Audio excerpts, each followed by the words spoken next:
Okay. Ready? Ready. Okay, 6 months, 13 countries,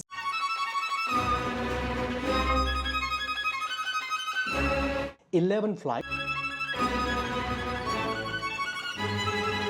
and 11 train rides later,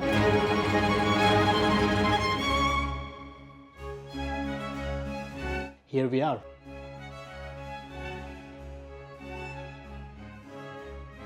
And before we reveal the total cost, I'll give you a little bit of a hint.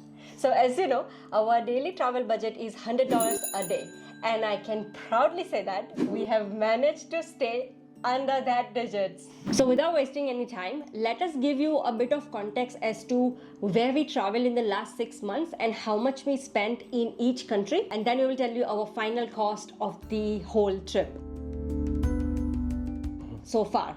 And we asked our audience on Instagram and on YouTube for some questions. So in between, we will be answering some of those questions as well. Our trip was started from Vietnam and we spent 29 days total traveling around the country. And this was sort of like a very first country for us as a digital nomad or like content creators. So we were still finding our feet. And during that time, we had a lot of fights. Like we weren't sure of our schedules, and yeah, it was a bit of an experimental period for us. It still is in some ways, but we are doing much better. So our total cost in Vietnam, that includes pretty much everything: trains, transport, accommodation, food, Flight, activity, yeah, everything. It was around $1,764. After Vietnam, we flew to Hong Kong, and Hong Kong was a bit of expensive country for us, because when we were trying to find an accommodation, we gone through booking.com, Airbnb, Agoda, Klook, yeah, and at the end we found very cheap deal on Klook. So we stayed there for 5 days, and Ami got sick for a couple of days, so I had to explore Hong Kong by myself only for 1 day, and the total cost for the Hong Kong was $511. So after Hong Kong, we flew to Phuket, Thailand for 15 days. The initial idea was to relax, chill and do nothing. Because after 1.5 months of traveling, we were so exhausted. Fighting with each other and creating all these content. But that didn't happen. Because again, we underestimated the whole content creation thing. So yeah, the holiday turned into a full-on vacation sort of a period. So Sagar was busy creating, editing videos, and I started looking for things to do in Phuket. So it turned out a bit expensive than we imagined. Like all the island hopping and even food, eating out was a bit expensive. So for total 16 days, so for total 15 days, we spent $1,250. You can still do Phuket under budget. You just have to make some smart or like budget-friendly choices. I will add all the links in the description below of the island hopping tours that we did, and that was honestly one of the best experiences we have had in the last 6 months. So if you're interested, please check it out. After Phuket, we flew to Kuala Lumpur, Malaysia. I guess because that was the cheapest flight that we could find. So that's how we plan our trips, to be honest. Wherever we find a cheap flight or cheap train, we go there. We stayed in Malaysia for 21 days. And because it was Ami's birthday, we also decided to go to a little island called Kapas Island. And we stayed there for 7 days. We didn't do much over there, but we did get our first scuba diving certificate. There weren't many things to do, so we ended up spending less money. And then the rest of the days were in Kuala Lumpur. And the other reason we stayed a bit longer in Kuala Lumpur is because we downsized our luggage. So when we started our trip from New Zealand, we both had 20 kg luggage. Oh my god. And it was making us miserable. So we decided to downsize. So we bought 2 new 7 kg luggage.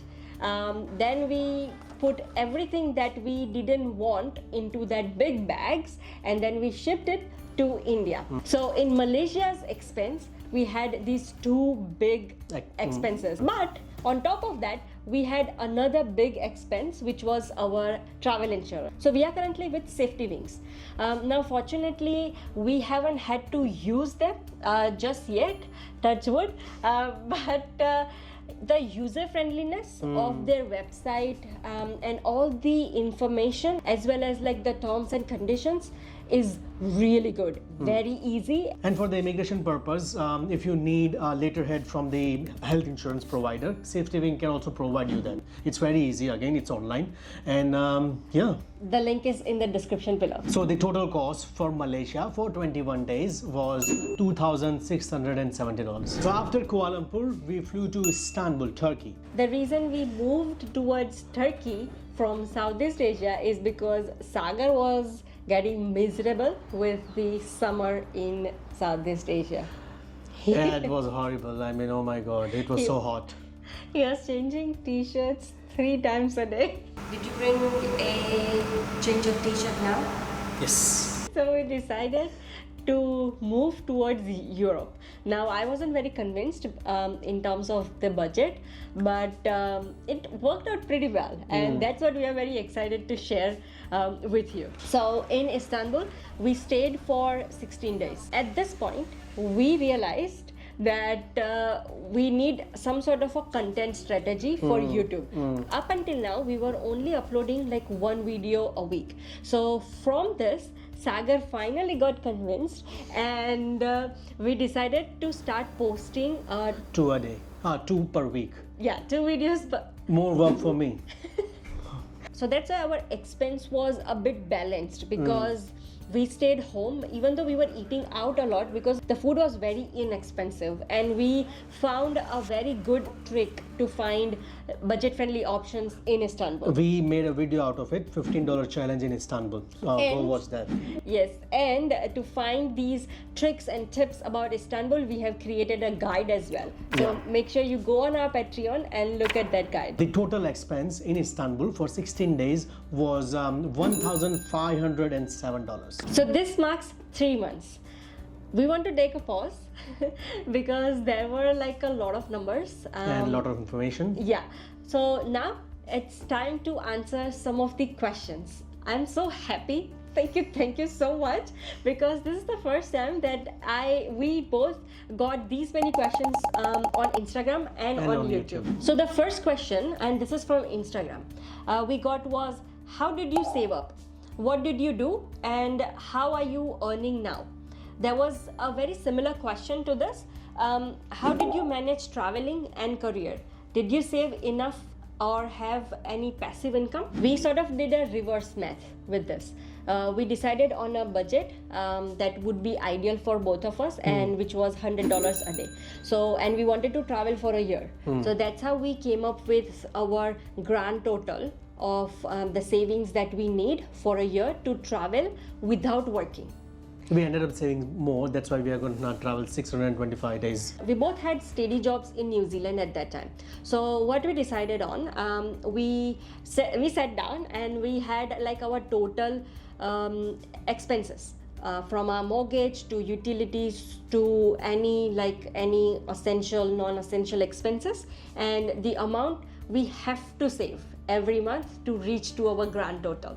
And we, like, our whole life started revolving around this idea. What we did is, one of our incomes was dedicated to all these expenses, and the other income was going into this dream account that was gonna fuel our travel expense for a year. And also we restrict ourselves to eat out, and also we didn't travel much, travel internationally much because of COVID, and also we were saving for our dream trip. Having said that, it's not like we didn't do any fun. We had so much fun, but we did compromise on a bit of things. Like we bought a house, but then we didn't decorate it with like tons of things, because we knew that we were gonna leave.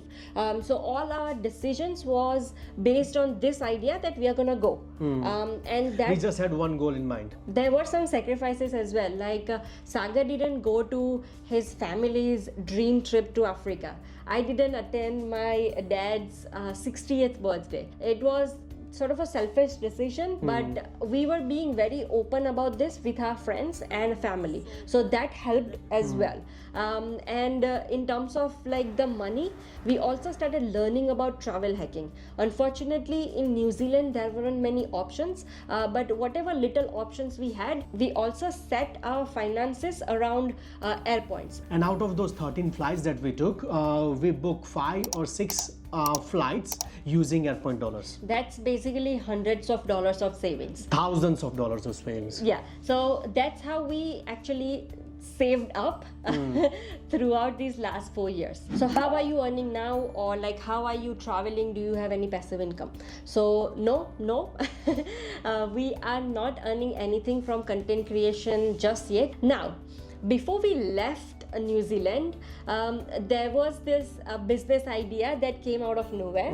So we bought this camper van for ourselves to travel around New Zealand. And we traveled a few times in camper van. Yeah. But then we realized that we can actually rent it out. So that became sort of our new business. So right now we are renting that van out in New Zealand. If any of you are going to New Zealand and if you are looking for cheaper option to travel around New Zealand, book our van. I'll put link in the description below. And yes, we are getting a few bookings, not a lot, but we are earning a little bit from that.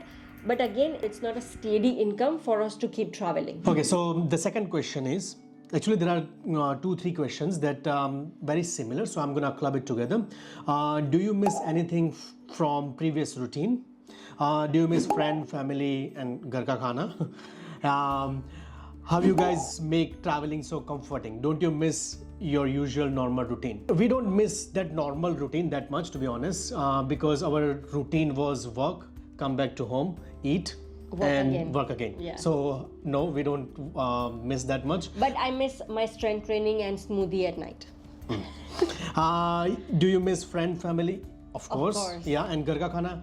Look, with that, now and then we usually when we miss that घर का खाना, we try to cook something for ourselves. And you will be surprised, every single supermarket has got curry powder and all the basic spices that you need to make Indian food. I think the first time we had Indian food was just like 2 weeks ago. Yeah. That too we made at home. So no, we don't miss our routine. And the last question for now is, will you visit Africa?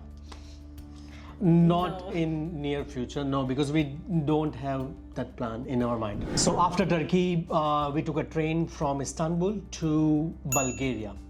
Our first stop was Plovdiv, and then we went to Sofia, the capital of Bulgaria. We spent around 27 days because in this country, we wanted to get ahead of our YouTube videos, and we did that as well up to some extent. And we started consistently posting 2 videos a week from Bulgaria. And in Bulgaria, we hit our 1,000 subscribers as well. And from Bulgaria, we started cooking as well. And we started utilizing these grocery stores. And that's when we realized the Wise card that we've been using is actually amazing. We never had to worry about any conversion rate, and it was purely working as our debit go-to card. Yeah. So the total cost in Bulgaria for 27 days was $1,976. So from Sofia, Bulgaria, we went to Bucharest, Romania, and we stayed in Romania for 17 days. Now at this point, we were spending a lot of days in one country and we were sort of getting bored. So we decided to travel a bit faster. And another reason was, as you go up in Europe, so we had focusing Eastern European countries, but then as you go to Central Europe, it gets expensive. So idea was to change city every 6 days, and we were very excited about that. So in Romania, in 17 days, we covered 3 cities, Bucharest, Brașov, and Sibiu, and we had the best time in Romania. It was sort of a very surprising country for us, and It was so beautiful. and in Romania, we realized eating out was not an option for us. So we ate most of our meals at home. So our total cost for 17 days was $1,260. So from Sibiu, Romania, we took a train to Budapest, Hungary. Now, Hungary can be very, very expensive city. We spent only 7 days there, and we cook majority of our meal there. But at the same time, we managed to create a $15 challenge video over there as well. So if you are planning your trip to Budapest, go check that out, and you will find all the cheap eats over there as well. So the total cost Oh yes, the total cost for Budapest was $522 for 7 days. I promise you we are getting there. Now we are in Slovakia. We took a train from Budapest to Bratislava. Now this city was the strangest experience we have had so far. but at the same time, I love the city as well. Yes, the old town is just amazing. So we celebrated Sagar's birthday in Bratislava, and also we took a day trip to Vienna. And then we traveled around the Bratislava. So basically we only stayed there for 6 days, and our total expense was $576. From Bratislava, we took another train to our favorite city, Brno, in the Czech Republic. There are many reasons why we love Brno, and one of the reasons is the way we say. But actually, Brno was accident as well. The main reason we went to Brno to explore Vienna. Yeah. Because we thought if we book accommodation in Brno, then we can go to Vienna like couple of hours, and then we explore Vienna. But that didn't happen.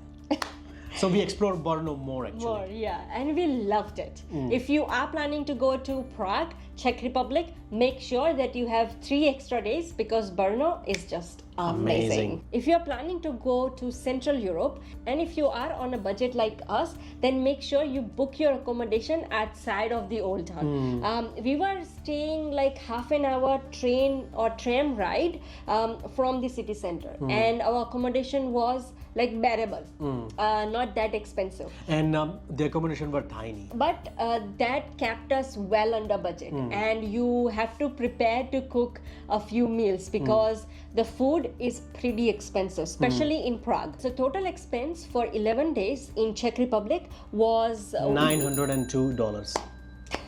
If you have come this far, and if you are new viewers on our channel, then please subscribe. That will help us a lot. So from Prague, we took another train to Warsaw, Poland. Now at this point, this is our 6th or 7th train, I'm not sure. But European trains, they are fantastic.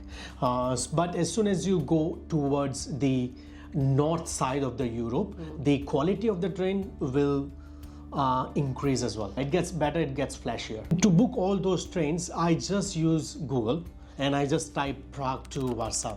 And what I do is just go to the government website rather than the third-party website, and you just book through the website, and you can use your debit card as well. I usually use my Wise card, and that's pretty helpful as well. But those websites, sometimes they can be pretty tricky, I would say, to understand. But if you have Google Translator on your phone or on your laptop, it will be really easy to use as well. Back to Poland. We stayed in Poland for 13 days, and as I said, we explored Warsaw and also Krakow.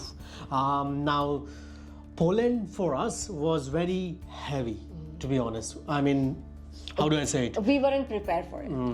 Because we went to Auschwitz as well. But we loved our time in Poland. Poland is such an underrated country. And we realized Poland is a little bit less expensive than Hungary and Czech. So our total expense for Poland was $1,027. We are nearly there to reveal how much it has cost us to travel full time for the last 6 months. But before we do that, let us answer some of more questions that you asked. So the first question is, out of all your 6 months of traveling, what have been your favorite 3 days? For me, the first one should be, I guess, Kapas Island. Definitely Kapas Island. Yeah, we had the blast in Kapas Island. We really loved it. Second would be Budapest. Oh yeah. So There was one evening. yeah, so we both were very tired after doing that free walking tour. We didn't enjoy the tour in the first place. For some reason, we are not feeling the energy to explore Budapest at the moment. I guess we didn't sleep well last night, and maybe our tour guide bored us to the death that now we have to sleep. But after napping, we were even more tired. So we decided, let's just F it. We don't want to do anything. So we just took a random tram and just went around Budapest. and we walked a lot. Like I guess over that evening we walked like 4 to 5 kilometers. Yeah, but that evening was one of the best evenings we had. We saw like locals were having a picnic by the Danube River, so we bought a very cheap wine and very local wine from a supermarket, and then we sat by the Danube River and we just finished the whole bottle. yeah, and we chatted. Like we loved doing that in New Zealand. And the third one I would say Turkey. Oh yes. Istanbul, I mean. Yeah. Where we were making $15 challenge video, and Yeah. we met so many nice people. Yeah, and that whole experience. So I chopped my hair off in Istanbul, and I remember when I was coming back home, I was crying because I had such an emotional conversation with my stylist, I'd say. And when I came home, That was a Google Translator conversation. by oh the way. yeah, and then later on in the evening, these three girls, they just wanted to talk to me. I don't know why. She was a celebrity there. And again, we just used Google Translate and I talked to them for half an hour. And Sagar was just sitting there having his tea. Okay, so moving on to the next question. How is life after quitting jobs? And there is another similar question here. How satisfying it is? So the short and the expected or the obvious answer is yes. Life after quitting job is just amazing. You get to do whatever you want to do, and that's where things got a bit intense for us. We got too much into content creation and we started taking things way too seriously. And one of our very good and loyal subscriber, Rahul, he commented on one of our posts, and that sort of stayed with me. I was basically obsessed with Instagram's growth, which is very poor, by the way. So I was like trying to make more content. I was trying to find other avenues to grow our reach. Basically, he just motivated us to focus on what we were doing good on YouTube. So how satisfying it is. It is actually very satisfying, but that comes with a lot of highs and lot of lows. The reason it is very satisfying is because you're not working for someone else. Your failures are yours. You can't blame your boss, you can't blame your company. You can just blame yourself, you can learn from it, and you can grow. And that's why it has become like a very satisfying but in a very grueling way, if that makes any sense. So moving on to the next question. How safe is being out and about? How do you adapt to food, time zone, and overall health? There is one other similar question as well. How do you both manage your health amidst changing climate condition whenever you travel? I'll answer the first question. How safe is it? There's a very famous YouTuber named Drew Binsky. He once said that 99.9% of people in the world, they are nice. They are good people. So I'm just gonna say the same thing. We are grateful because we met only nice people. Yeah. But at the same time, we are keeping our guards up and just be smart. Don't do stupid things. Yeah. How do you adapt to food, time zone, and overall health? I mean, touch wood, we haven't had any issues with the jet lag per se. Yeah, actually. And food-wise, we are pretty flexible, and we are very experimental with our food. We tend to eat local food as much as we can. And in terms of health, now and then we go for a run or we work out in the morning, and mainly we just walk a lot. The next question is, when are you coming to India? Soon. Very, very soon. What would you do differently if you were to start all over again? I wouldn't change anything because I'm here for an experience and that's what I'm getting. If it's either bad or good, but yeah, I wouldn't change anything. But for me, it's different. If I were to start this again, then I would get used to this digital nomad or like full-time travel lifestyle first, and then I will jump into content creation. And the last question, what's the main goal of this travel adventure? How do you handle exhaustion from non-stop travel? And there is another question, what's next? Question mark. I think that's a similar question as well. And there's another one. How do you get mentally strong and steady for anything comes around? Okay. Let's start with the last one. How do you mentally? As we said, we are very good with communicators with each other. Yeah. Whenever we are feeling overwhelmed or like if there is something going on, we just talk to each other, and that sort of gives us solutions. The other one is our main goal of this travel adventure. I would say we love traveling, so we just want to keep traveling, and while traveling we realize there is a kind of a freedom that we are getting from traveling as well. So we just want to keep doing that, and we don't want to attach ourselves with only one location. And the last one is, how do you handle exhaustion from the non-stop travel? So that brings us to our last destination of the 6 months travel. For the last 20 days, we were in Albania, and all we were doing is catching up on some very well earned or deserved rest. Don't get us wrong, we love traveling, and Europe was everything and more we imagined and hoped for. But what we didn't know is the history and the information overload. And on top of that, we were traveling so fast. Yeah, exactly. So in a very short period of time, we sort of gathered hundreds of years of history in our mind, and we were constantly learning new things, exploring new cities and countries. It's constantly on run to go to another country. Yeah, and that took a toll on us.